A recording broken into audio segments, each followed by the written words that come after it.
BBC television dramas have been produced and broadcast since even before the public service company had an officially established television broadcasting network in the United Kingdom. As with any major broadcast network, drama forms an important part of his schedule, with many of the BBC's top-rated programmes being from this genre. From the 1950s through to the 1980s, the BBC received much acclaim for the range and scope of its drama productions, producing series, serials and plays across a range of genres, from soap opera to science fiction to costume drama, with the 1970s in particular being regarded as a critical and cultural high point in terms of the quality of dramas being produced. In the 1990s, a time of change in the British television industry, the department went through much internal confusion and external criticism, but since the beginning of the 21st century has begun to return to form with a run of critical and popular successes, despite continual accusations of the drama output and the BBC in general dumbing down. Many BBC productions have also been exported to and screened in other countries, particularly in the United States on the public broadcasting service Masterpiece Theatre Strand and latterly on the BBC's own BBC America cable channel. Other major purchasers of BBC dramas include the BBC's equivalents in other Commonwealth nations, such as Australia's ABC, Canada's CBC and Gibraltar's Gibraltar Broadcasting Corporation. Experimental broadcasting in the 1930s, already an established national radio broadcaster, the BBC began test transmissions with the new technology of television in 1929, working with John Logie Baird and using his primitive early apparatus. The following year, as part of one of these test transmissions, the BBC screened their first television drama production, an adaptation of the Italian playwright Luigi Pirandello's short play The Man with the Flower in His Mouth.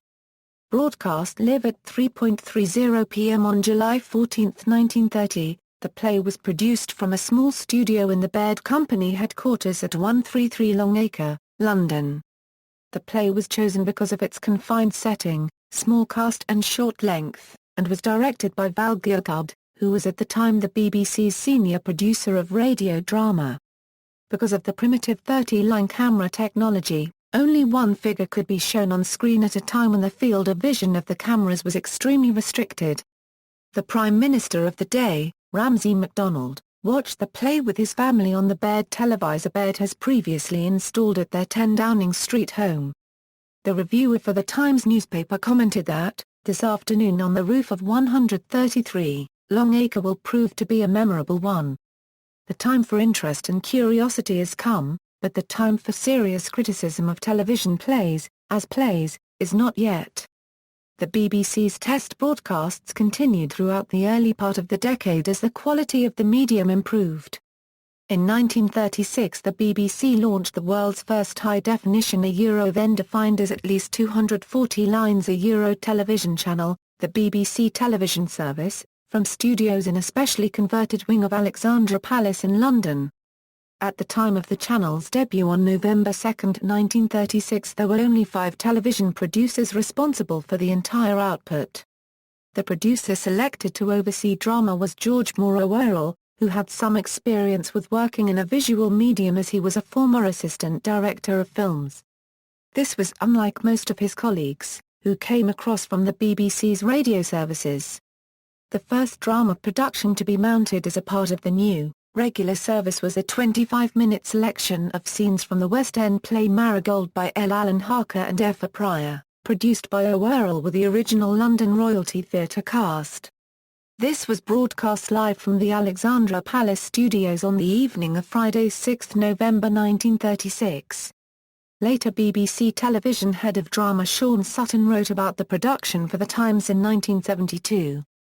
It was probably little more than a photographed version of the stage production, with the camera lying well back to preserve the picture frame convention of the theatre. Most initial drama efforts were of a similar scale.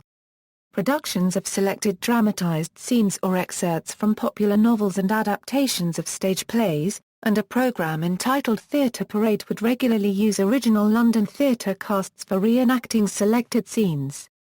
An increasing number of full-length dramatized productions began to take place in the Alexandra Palace studios during 1937, with Journey's End in November 1937 being a notable full-scale adaptation of a play. When television transmissions on Sundays began in March 1938, one Sunday per month would see the broadcast of a full-length Shakespeare play by actors from the Birmingham Repertory Theatre. Productions also become more technically advanced, with the use of film inserts on tool scene and more ambitious shooting, cutting and mixing, as opposed to televising the equivalent of a standard theatrical performance with unmoving cameras. Outside broadcast cameras were used to show 30 Territorial Army troops with 2 howitzers in the Alexandra Palace grounds for added effect in the White Chateau, and boats on the Palace Lake in scenes depicting the Zeebrugge raid in a World War I play. The Times credited the ambition of BBC television drama in its review of a July 1938 modern dress version of Julius Caesar, while also criticising some of the production's technical failings.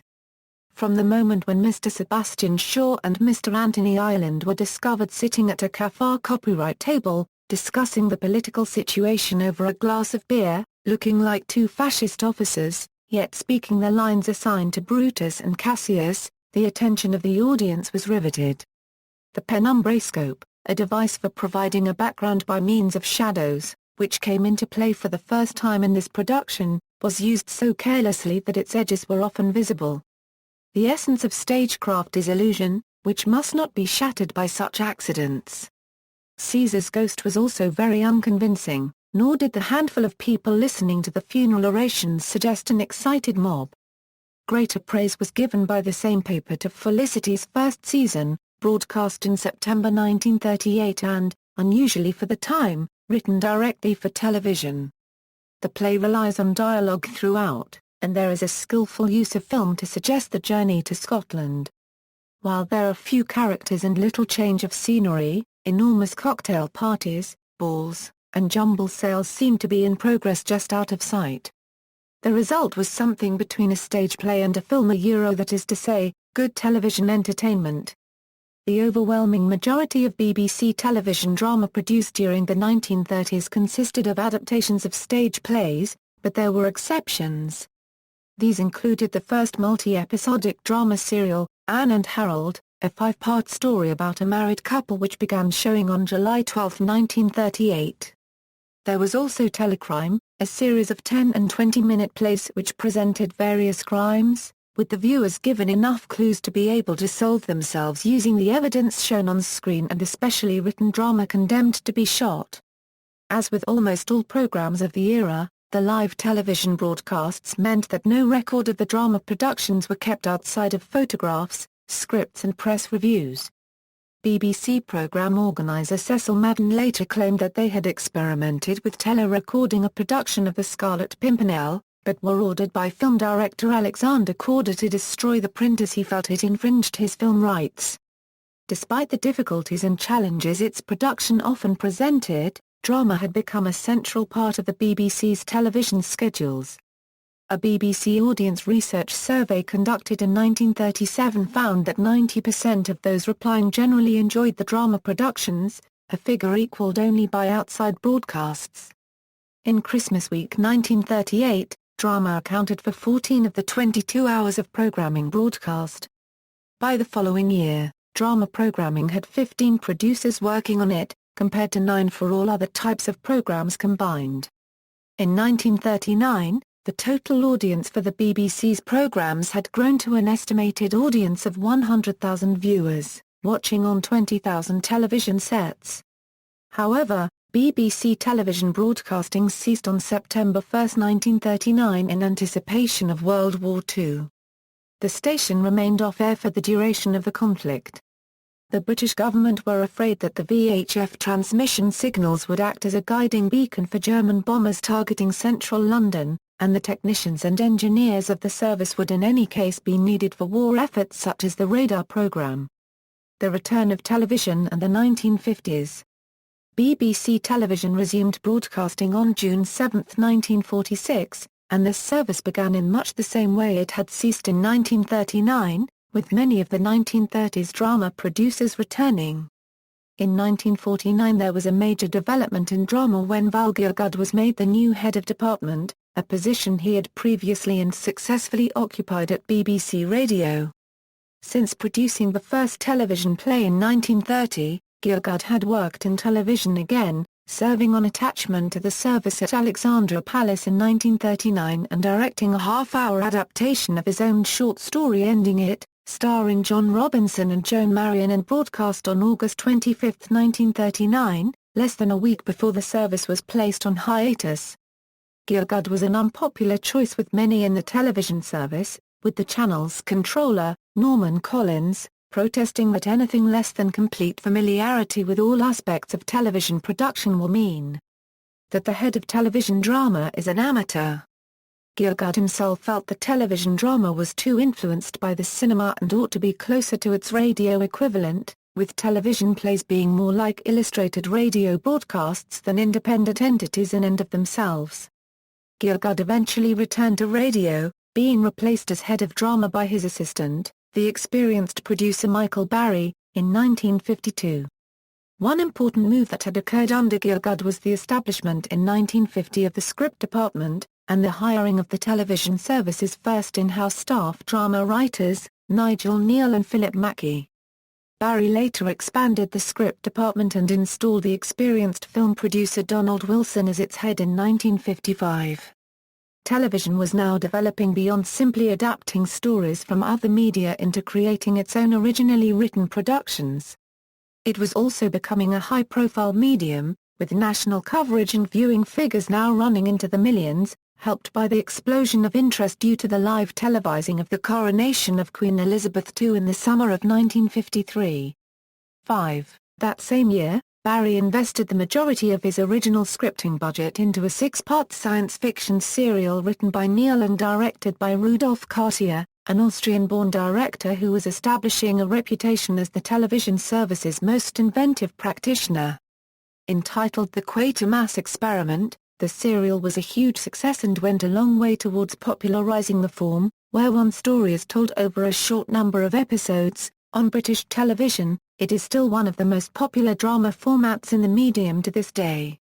Neal and Cartier went on to be responsible for 2 sequel serials and many other highly successful and popular productions over the course of the decade, drawing many viewers to their programs with their characteristic blend of horror and allegorical science fiction.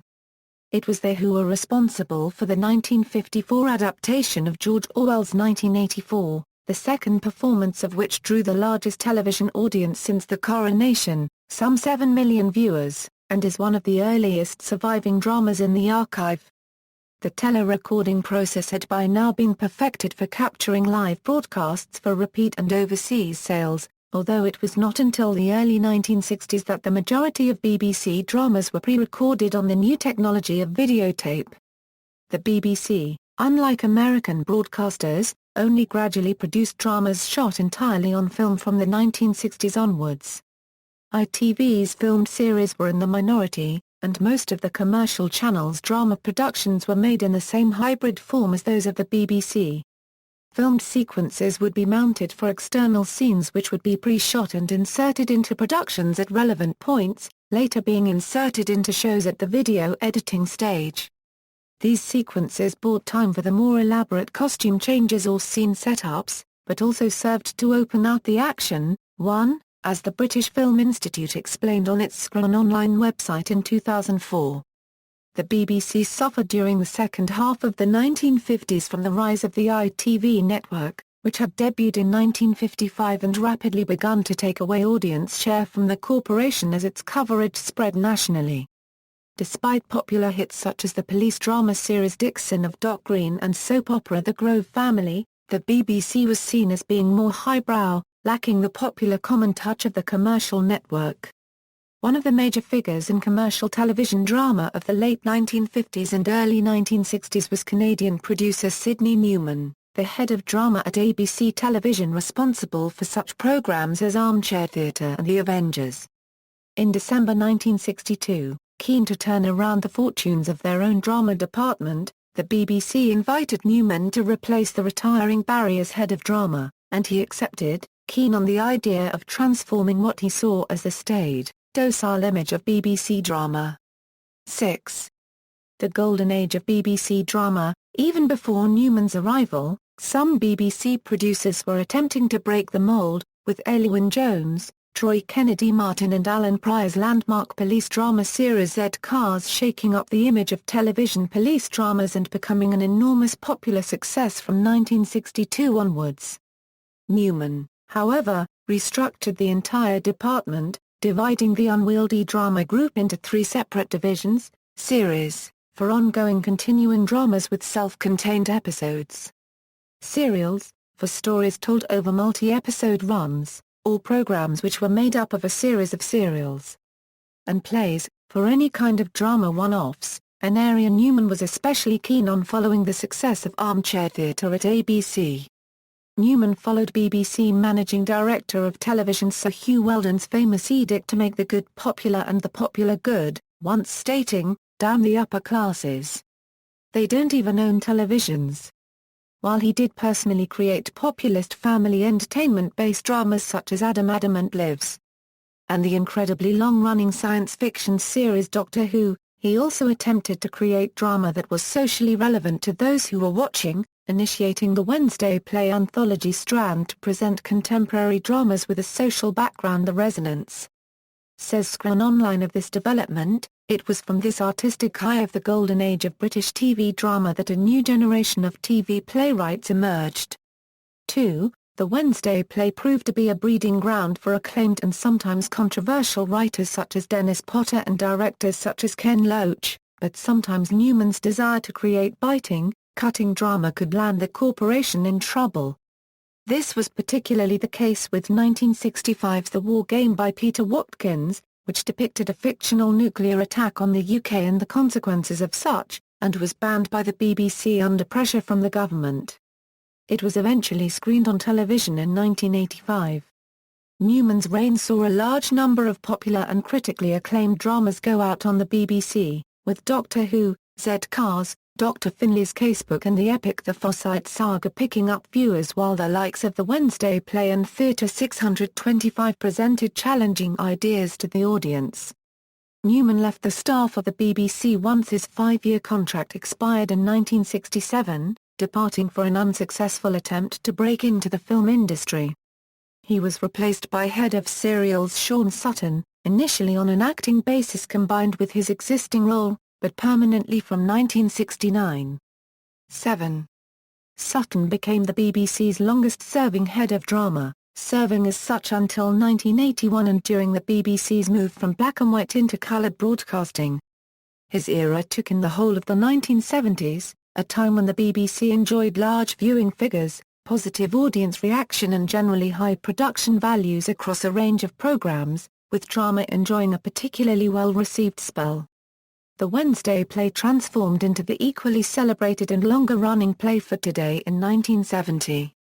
Later in the decade the BBC began a run of producing every single Shakespeare play, a run which Sutton himself would later take over the producer's role on following his departure from the head of drama position in the early 1980s. Popular dramas such as Doctor Who and Z Cars continued into the new decade, and were joined by costume dramas following the Forsyte Saga such as The Polizers, The Aeneid Line and Poldark. Family audience-based period dramas, often adaptations such as The Eagle of the Ninth, were popular on Sunday afternoons, with the classic serial strand which ran there becoming something of an institution until the early 1990s. Another success between 1973 and 1977 was the popular warship drama series, filmed with a documentary-like look for 45 episodes over 4 seasons on a Royal Navy frigate. Along with many BBC dramas of the decade, Warship was also very successful in countries such as Ireland and Australia. There were also failures, however. The epic Churchill's People, 26 50-minute episodes based around Winston Churchill's A History of the English-Speaking Peoples, was deemed unbroadcastable by Sutton after he had viewed the initial episodes, but so much time and money had been invested in huge pre-transmission publicity that the BBC had no choice but to show the plays, to critical derision and tiny viewing figures. Never again would a 50-minute series be given a run as long as 26 episodes, for fear of being too committed to a project. Runs of 13 became the norm, although in later years even this began to be considered quite long. Plays such as Dennis Potter's Brimstone and Treacle and Roy Minton's Scum were not broadcast at all due to fears over their content at the highest levels of the BBC, although despite this Potter continued to write landmark drama serials and one-offs for the corporation throughout the rest of the decade and into the 1980s. Both Brimstone and Treacle and Scum were eventually transmitted some years later. Whenever writers and media analysts criticise the current state of British and particularly BBC television drama, it is frequently the 1960s and 1970s period which they cite as being the most important and influential, with a vast variety of genres and types of programme being produced.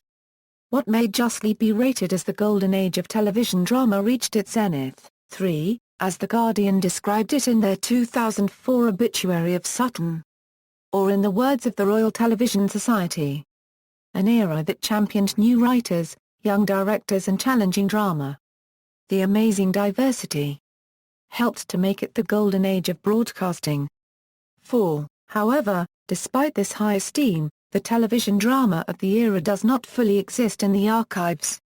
Most of the live output was not recorded at all, and a large amount of material from the 1960s and early 1970s was wiped once it had been repeated the number of times contractually allowed, or when it was of no further use for overseas sales.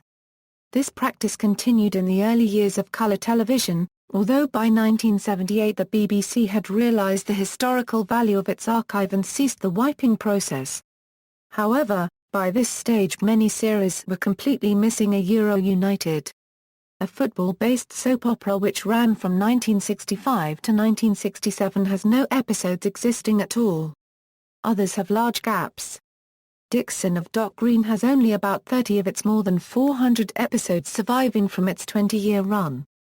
Changing attitudes in the 1980s and beyond. Following Sutton's departure from the head of drama role in 1981 and his return to frontline producing duties in the Shakespeare cycle, his place as head of drama was taken by Graham MacDonald.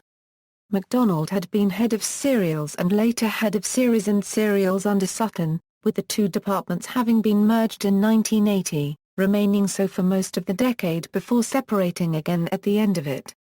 MacDonald maintained the status quo, and was only head of drama for a short time before he was promoted again to run a channel as controller of BBC Two. He was succeeded in turn by his own head of series and serials, Jonathan Powell. Powell had been a producer of high-quality all-film drama serials such as Tinker, Tailor, Soldier, Spy and its sequel Smiley's People, and he very much favoured this form of short-run, self-contained film serial over longer-running videotape drama series. It was under his aegis, therefore, that the BBC produced some of its highest-quality examples of this type of drama, of particular note being 1985's Edge of Darkness by Troy Kennedy Martin, and the following year's Dennis Potter piece The Singing Detective, both regarded as seminal BBC drama productions. A gripping, innovative six-part drama which fully deserves its cult status and many awards, was the British Film Institute's verdict on Edge of Darkness in 2000. Powell also oversaw the rise of more populist continuing drama series, however, encouraged by the ratings-chasing strategy of the then-controller of BBC One, his friend Michael Grade. It was during Powell's tenure that the BBC launched the twice-weekly soap opera EastEnders and the medical drama Casualty, both of which remain linchpins of the BBC One schedule today and the highest-rated drama productions on BBC television. Indeed, EastEnders achieved phenomenal success in its early years, its Christmas Day 1986 episode earning a massive 30.15 million viewers, the highest British television audience of the 1980s. Aside from these continuing dramas, based in one major location and shot entirely on videotape and thus comparatively cheap to make, longer runs of drama series became rare, with short series of 6 or 8 episodes becoming the norm. The single play, in its original studio-based form, also began to disappear from the schedules, with the final series of Play for Today airing in 1984, and the last single drama recorded at Television Centre being Henry IV, Part 1 in 1995. The BBC was envious of the success of its rival Channel 4's newly formed film arm, which had seen made-for-television one-offs such as Stephen Frears' My Beautiful Laundrette gained cinematic releases to considerable success.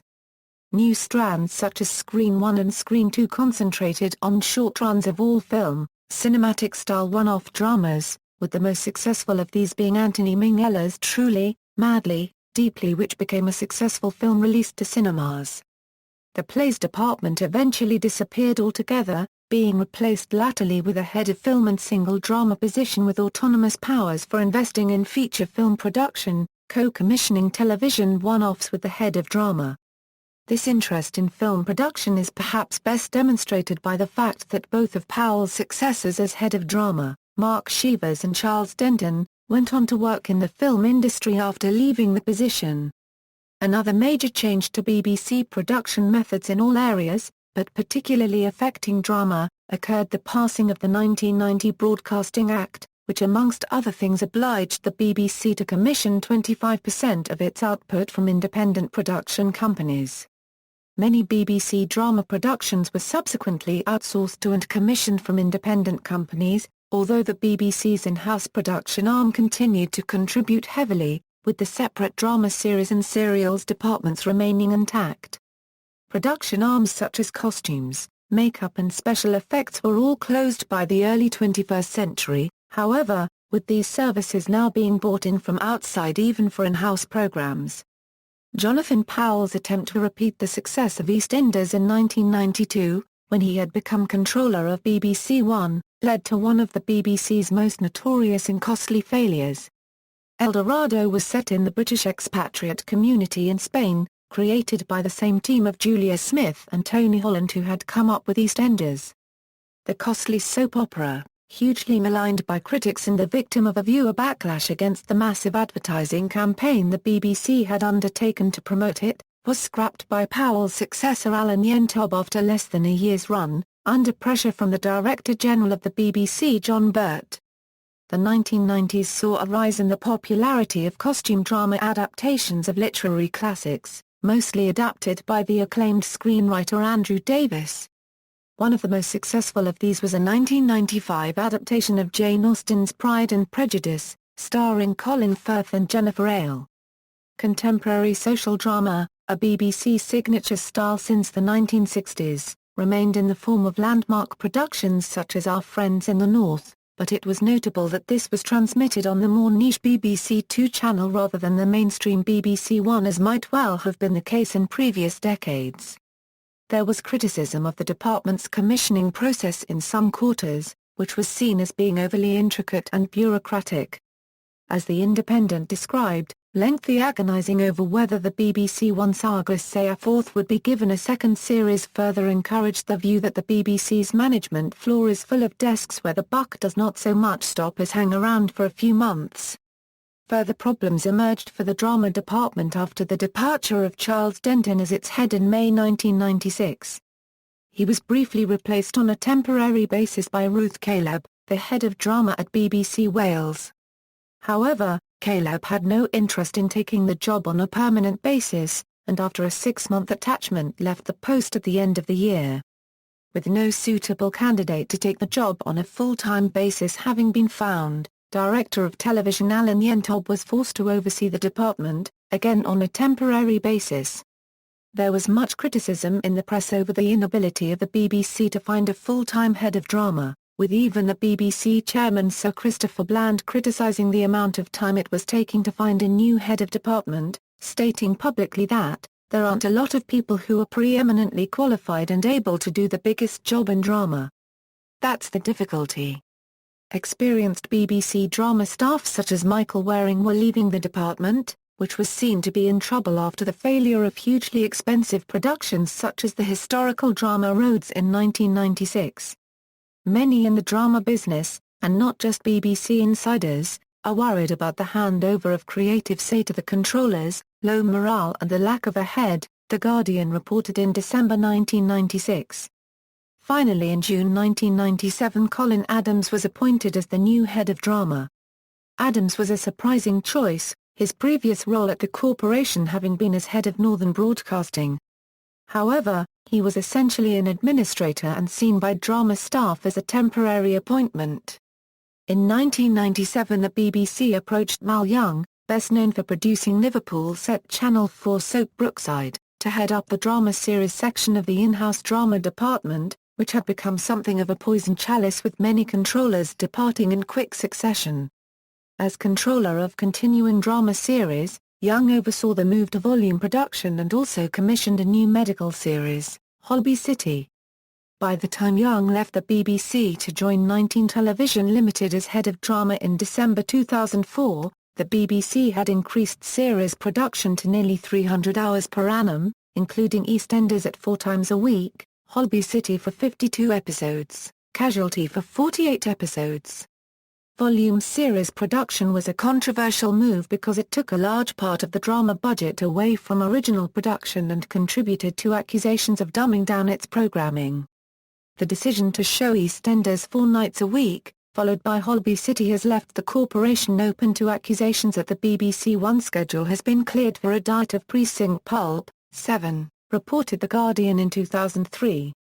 The modern era. As of 2010, the current commissioner of drama at the BBC is Ben Stevenson.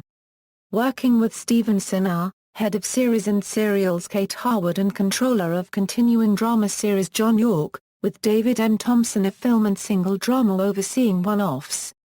Sarah Brandist and Polly Hill are the commissioning editors for independently produced drama programming.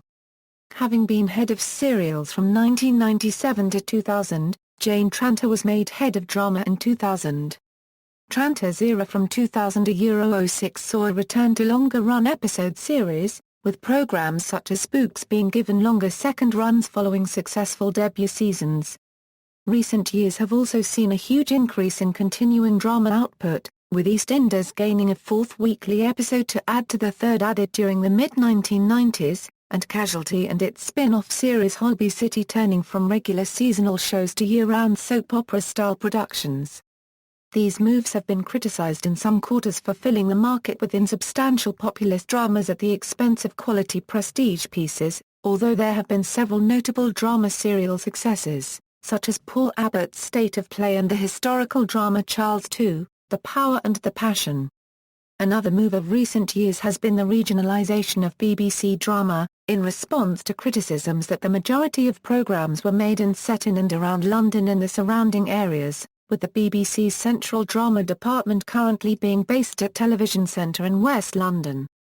As far back as 1962, the makers of Z Cars had deliberately set their programme near Liverpool in the north of England to break away from the perceived London bias, and in 1971 an English region's drama department had been established at BBC Birmingham headed by David Rose with a remit for making regional drama, gaining a major success with Alan Bleasdale's Boys from the Black Stuff in 1982. In the modern era, however, the separate BBC branches in Scotland, Wales and Northern Ireland all have their own drama departments with heads of the drama who have autonomous commissioning powers, both for in-house production and co-production with all commissioning from independents. Although some of these shows are purely for regional consumption, such as BBC Scotland's River City and BBC Wales Belonging, many programmes networked nationally on BBC One and Two are made in the nations, with perhaps the highest profile being the current BBC Wales revival of Doctor Who.